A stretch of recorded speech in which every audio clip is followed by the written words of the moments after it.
90% of my fishing over the last year has consisted of fishing with my nutcracker pop-ups, and this is the rig that I've been using. You know, I can't remember the first time I ever used it, but it's been seeing me all the way through. And I start off, all I do is I just put the hook through, put the line through the hook, and then I'll just tie a little ring on. Just tie a little ring. And this helps me get the short hair. And then all I'll do, I'll just hold the ring in place and I'll just whip on about 8 whips on a no knot, come back through.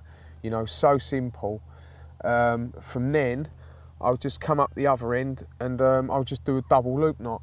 Just a double loop knot, make sure it goes through twice, double loop knot. And then what I'll do is I just thread all the swivel on, back through, go back through. And this creates like a boom section. You know, it's a bit of an anti-tangle properties, you know, also, and all strengthen it up even. You know, you could look at it like that as well. Push it away from the lead. Yeah, or push it away. Too. That's it, like anti-tangle. Yeah, really, you know, get it away. Good boom section. I'd be well happy with the way that hook sits. It just kicks over nicely. You know, what I do is I just break some of this Kryston Hooklink, and it just creates a hinge. The rig can turn. Is that the jackal, that one? This is the jackal, yeah. 30-pound jackal. This is what I've been catching my fish on from this particular lake, and it's a big fish water. That's a great little tip as well, isn't it? The old meshing of the pop-up. Yeah, there. the mesh is a must, especially in this lake. There's quite a few small hills in here, and this is a corkball pop-up, and it's got a very thin paste on it, and you only need, you know, one little hill or a little coot or whatever touches it, and it can break it. With this mesh, I could leave that out there for a week, Joe. I could leave it. Yeah, I could leave it out there for a week, and I'll catch a fish on it. It's peace of mind, though, isn't it? More than anything. It is, yeah. Sitting there and a bird picks up your bait in the morning. It is peace of mind, and you just know that your bait's out there. If you tie it on right, you blob it down. This has all been blobbed up and everything, and that just ain't coming off. The little bit of heavy metal what we're using, that's quality kit, you know, really heavy. You don't need a lot of it just to sink this 16mm, because these are powerful. These 16mm corkball pop-ups are really powerful. You can use these with a chod.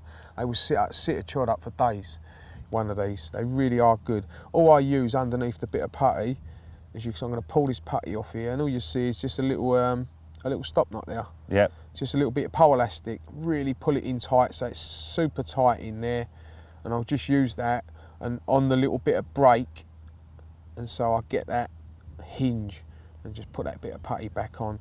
But yeah, sharp hook. One thing to do though, what I'm going to remind everybody who uses this mesh, these tights meshing, brilliant method, but the hook can get caught, you know, into the mesh. Right. On the cast, if it's really windy, or you know, you get a bit of a dodgy cast, you know, if there's a bit of a jolt or something. Some people do, you know, cast not as smooth as others, and so I just put a bit of foam on the hook. Simple enough. Just a bit of foam on the hook, and that will stop that. And what'll happen is the like the gravity of the pop-up pulling against the weight. There's no way that'll tangle, you know. But the thing to do is to keep this pretty short, the hair, but it's got a lot of movement. That bait, you can see the amount of movement that's got.